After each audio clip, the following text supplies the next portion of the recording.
राहुल गांधी के दोनों बयान इस बात के प्रमाण हैं कि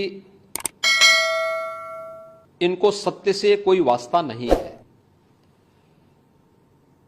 हमने लोकसभा चुनाव कैंपेन के दौरान भी देखा है, अनर्गल प्रलाप करके इन्होंने जिस प्रकार की गुमराह करने वाले वक्तव्य दिए थे, झूठे वक्तव्य दिए थे, संविधान का गला घोंटने वाले लोग संविधान के बारे में गुमराह करने वाले वक्तव्य देने के लिए विदेशी पैसे के बल पर चुनाव को प्रभावित करने का इन्होंने प्रयास किया।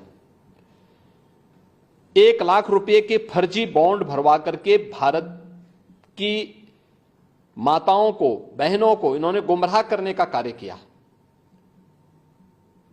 और आज जो बयान फिर से राहुल गांधी ने दिए हैं वे अत्यंत निंदनीय हैं और शर्मनाक भी।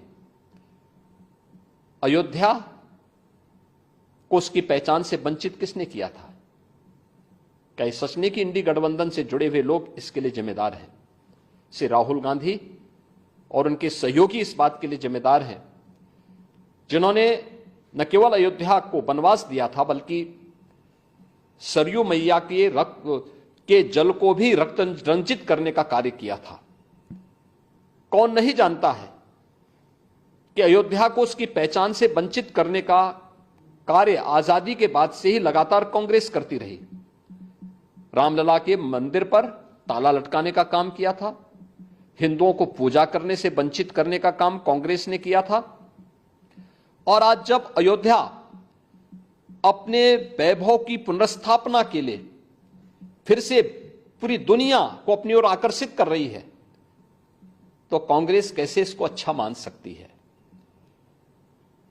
श्री राहुल गांधी का बयान झूठ का एक पुलंदा है। सच्चाई यह है, अयोध्या के अंदर 1733 करोड़ रुपए केवल मुआवजे के रूप में अयोध्या वासियों को प्रदेश सरकार ने उपलब्ध करवाए हैं। चाहे वह भक्ति पथ हो, राम पथ हो, जन्मभूमि पथ हो, चाहे वह एयरपोर्ट के निर्माण का हो, चाहे वह 14 कोसी परिक्रमा के मार्ग का हो, एक एक वहां के नागरिक को जिसके नाम पे जमीन थी, जिसके नाम पे दुकान थी, जिसके पास दुकान का पोजीशन था, उन्हें प्रॉपर कंपनसेशन दिया गया। प्रॉपर कंपनसेशन देने के साथ ही जो दुकानें थी, जो अपने पीछे दुकान बना सकते थे, उनके लिए उस प्रकार की एफआईआर में छूट दी गई। जिन लोगों के पास उस प्रकार की स्पेस नहीं थी, उनके लिए मल्टी लेवल कॉम्प्लेक्स बना करके वहां पर उन्हें शॉपिंग कॉम्प्लेक्स में उन्हें स्थान देने की कार्य को आगे बढ़ाया गया। श्री राहुल गांधी के बयान सत्य से परे हैं, झूठ का एक पुलंदा है। उत्तर प्रदेश और अयोध्या को बदनाम करने की साजिश है और भारत की छवि को, अयोध्या धाम की छवि को दुनिया के अंदर खराब करने की अपनी उस मानसिकता का हिस्सा है जो एक्सीडेंटल हिंदू लगातार आजादी के बाद से करते रहे हैं। लेकिन इसका जवाब समय आने पर अयोध्या की जनता भी और देश की जनता भी कांग्रेस पार्टी और इंडी गठबंधन को देगी। हम लोग ये मानते थे कि हो सकता है कि नेता प्रतिपक्ष बनने के बाद श्री राहुल गांधी परिपक्व होंगे, लेकिन मुझे ये बोलते हुए अत्यंत खेद की अनुभूति हो रही है कि उनका बयान अभी बचकाने से उभर नहीं पाया है। एक अपरिपक्व बुद्धि का व्यक्ति ही इस प्रकार की बचकाना बयानबाजी करेगा। हिंदू भारत का मूल समाज है, भारत की आत्मा है। स्वामी विवेकानंद जी ने कहा था कि गर्व से कहो हम हिंदू हैं। हिंदू कोई जाति सूचक शब्द नहीं है, कोई संप्रदाय सूचक शब्द नहीं है।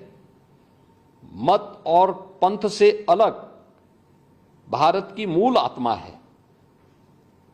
श्री राहुल गांधी के इस बयान ने, जिसमें हिंदुओं को बारे में जो टिप्पणियां की हैं, यह सत्य से परे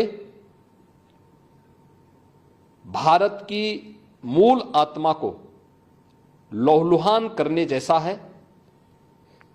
भारत माता के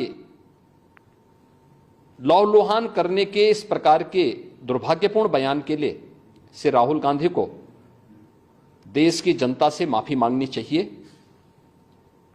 राहुल गांधी के इस बयान से जिन लोगों ने प्रत्यक्ष अप्रत्यक्ष रूप से राहुल गांधी के बारे में कोई भ्रम पाला होगा, उनका यह भ्रम अवश्य टूट गया होगा।